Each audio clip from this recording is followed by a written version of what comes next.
各种防疫措施解封了之后，即使在台湾，腺病毒、流感、肠病毒、诺罗病毒、普通感冒。还有 COVID， 其实也都还有，真的，我们其实都常常都说这个病毒叫做百花齐放。真的，那以前人家都说我得过一次感冒，再隔一次感冒就会轻微一点，再隔一次感冒更轻微，然后再隔一次根本就没感觉。可是你已经经历过3年完全没有得过这些病毒的时期了，所以任何一个病毒到每个人身上都等于是一个新的感染。据说现在中国的梅将军非常严重啊，苏晴有多严重？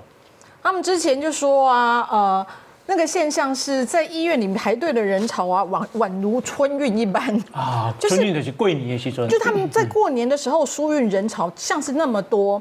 那他之前有多多呢？因为他们大概从10月开始，其实他的这种所谓的肺炎的人数就持续的增加。那尤其是其中的儿童，因为他们说，奇怪哦。同样去医院呢，小孩有事，大人看起来都相对还好。然后呢，所以曾经有一个研究，他就说，他们那个时候发现呢，光是北京一家儿童医院呢，他那个时候跟他们央视说，他们每天收治大概7000名的儿童，一天哦。然后另外一个天津呢最大的儿科医院，他说他一周呢也超过有13000个小孩的病例。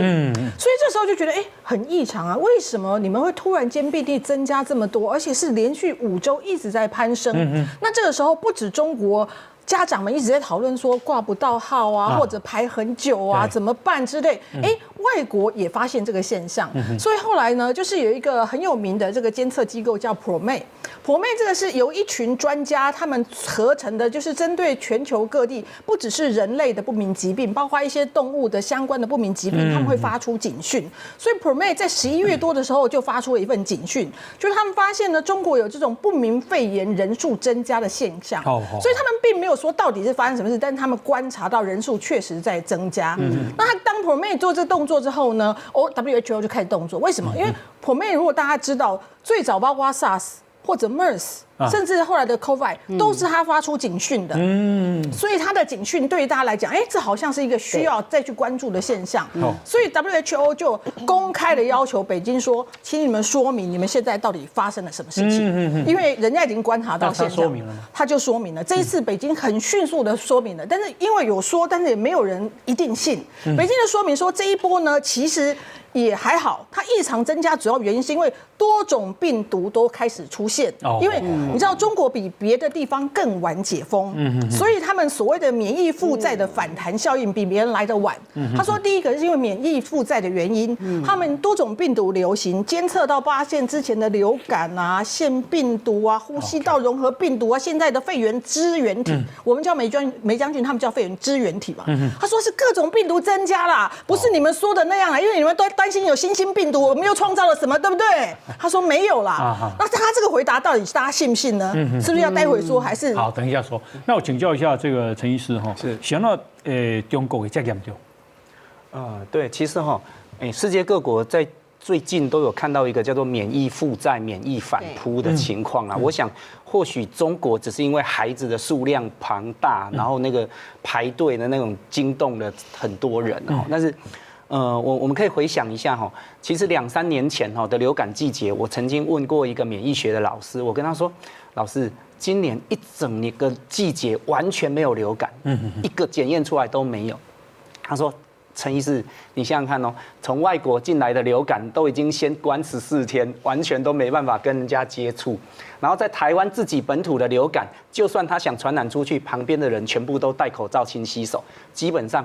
这是台湾在2年前、3年前那一次的季节完全没有验出流感，对。但是现在你看各种防疫措施解封了之后，即使在台湾，腺病毒、流感、肠病毒、诺罗病毒、普通感冒。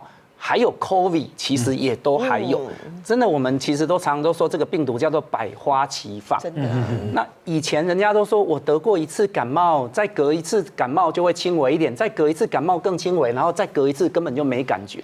可是你已经经历过3年完全没有得过这些病毒的时期了，所以任何一个病毒到每个人身上都等于是一个新的感染。真的。那这件事情在台湾，从今年的5月、6月，病人数慢慢往上冲，然后7月、8月应该是暑假，病人应该要下来，结果没有下来。9月、10月，病人还是在往上冲。所以以前我们当医生开诊所都说5穷6绝7零8落啊，你有大小会哦？有。这个适合用在你们行业吗？我第一次听。结果呢？所以只有在购物台。其实大约大概就是那个暑假开学9月9转10回11星12旺。大回要来欢喜哦。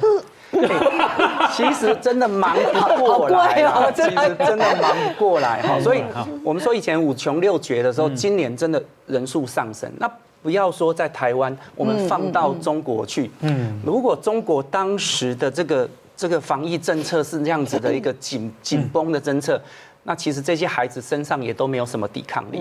所以我们今天虽然是讲的是梅将军，可是我相信那么多呼吸道的症状，是真的有各式各样的病毒细菌联合起来。那到底中间有没有其他种类我们不知道的病毒？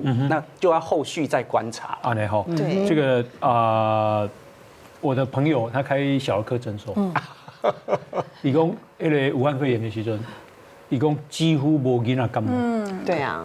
一个纾困呢，纾困是，他跟政府申请纾困呢，是真的，真的。照理说医生收入是很不错的哦。是啊，其实那个时间真的诊所真的经营真的很困难。我必须明白说哈，有一个门诊时间5个病人。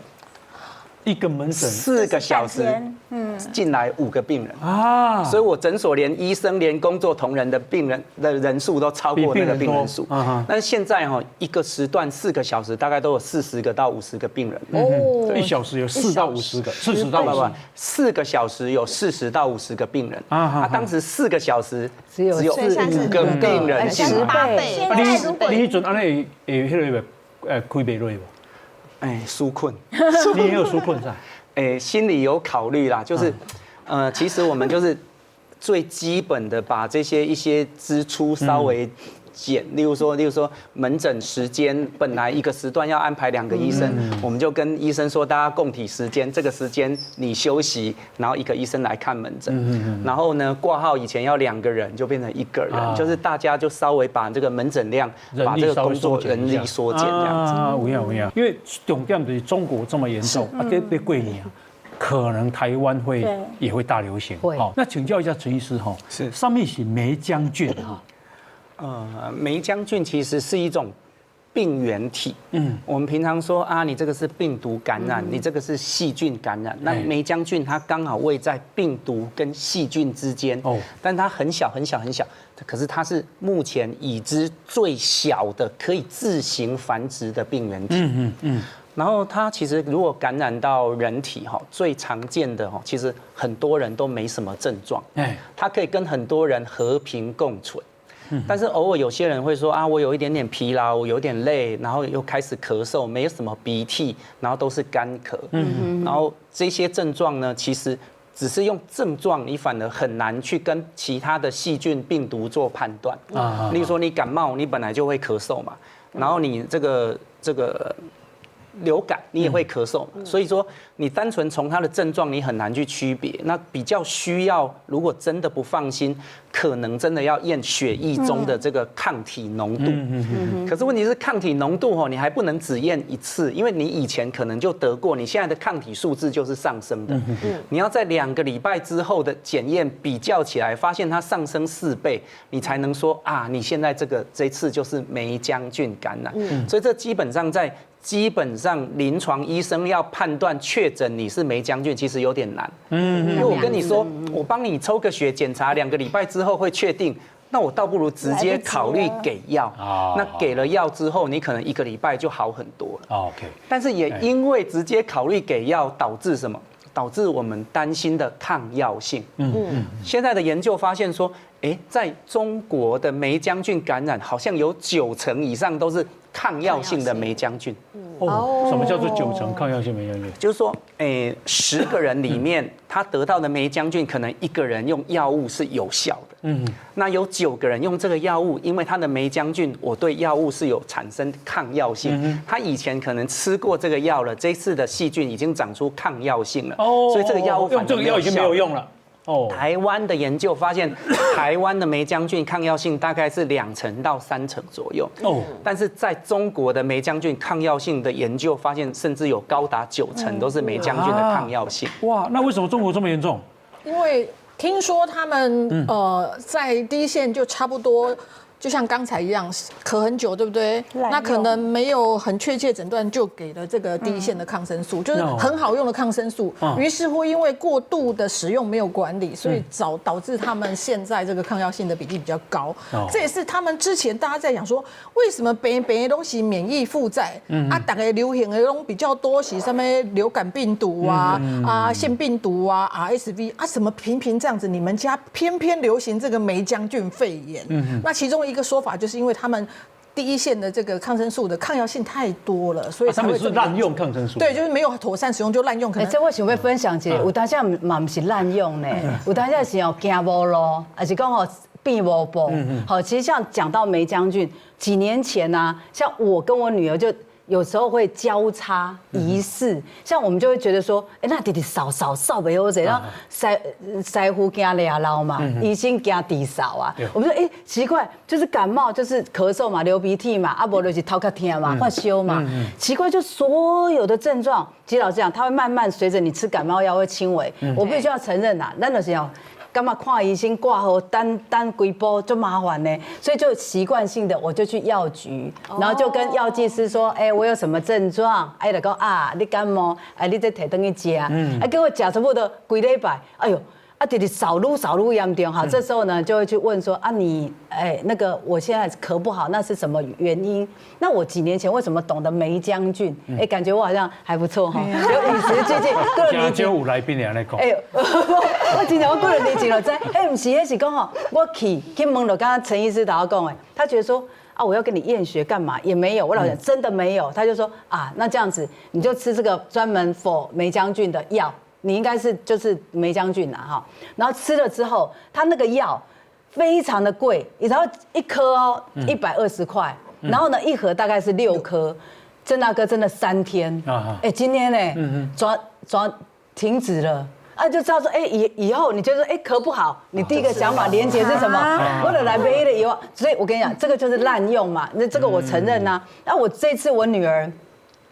因为最近我很多的朋友的那个家里的家庭的群组、学校的群组，全部都把中国那边的这个所谓的很可怕那个疫情即将大爆发的这个警讯都这样子扩散出来，所以我也一样被那个嘛 touch 到，然后他们就跟我讲说，现在所有的学校老师都规定，因为咱这边都解封啊，都没戴口罩啊，全部都要戴口罩哈。但是在这个之前，警讯之前，我女儿现在学校有规定，全部都要戴口罩。对，就是希望最好孩子要戴口罩。然后我也发现一个很明显的，我搭电梯，看早哈，因为差不多这半年来，大家都嘛呢，全裸进入电梯，大家刚刚金光抢棍都不怕，因为都觉得自己有抗体。可是呢，我最近这1个礼拜搭电梯，大家都戴口罩又戴起来了。我打多安呢，打我安呢全裸，我觉得有点不好意思，感觉你怪怪的。我自己觉得自己你好像不合群。对，或者是说，我自己怎么一点好像没有这样子的公共意识哦，没有公共意识。然后呢，所以这个就变成说，大家突然间那个警觉性又起来了。但是在这个之前，你就这样，不好意思我不是李文婉。你看你们欲盖弥彰。我说我没穿，没有。可是我跟你讲，在这之前，我必须要讲，可能是季节的关系。然后我女儿在这一波的大爆发之前，她就已经开始感冒。可是我开始觉得，就是我们刚才讲免疫反弹，因为陈医师在安奈休息嘛，我先问诊一下，他也是先在那里挂号会健保卡先交出来，刷卡机有推健保卡先交出来，250，人都200年了250。然后你知道吗？他先也是先咳嗽，然后那个痰是大概有绿青青的、黄黄的，过来了开始老皮。然后呢，咳嗽，反正全部的症状，而且有发烧。可是呢，他慢慢的也一样，功课忙什么的，老实讲，我们真的觉得说，就方便就好了。就他吃了大概快1个礼拜的药，我讲咳嗽持续，其他的都 OK 了，我就想到了，噔，梅将军，好久，对，我怎么没有想到，赶快去买那个药，一颗结果你又不能证实那是梅将军啊。可是我们依照坦诚一滥用啊，例如我们一般人嘛，我就一般人啊，一般的阿祖嘛，我就觉得丢我怎么没这样？就是梅将军呐，我就马上去买。我必须要讲，从很严重好了，真的吃3天好了。他17在瞪我，然后我跟你讲，要么过赶紧嘛，1礼拜过啊。你其实看起来本来像知识分子。我跟大家站在一起，各位哇哇哇的同学们，我跟你讲，弟弟哭呢，很像他到现在就变成说，他严重的状况高峰已经过了，对，然后呢也没有持续的咳，但是你倒霉到跳了要哭2下。哭姐然后完全不能断根，所以我觉得这个也不知道该怎么办。现在就是这个状况。阿北，好，新闻哇哇有 YouTube 频道喽，请大家搜寻新闻哇哇哇，或者扫描 QR code， 也可以按下订阅钮，开启小铃铛，请大家继续分享。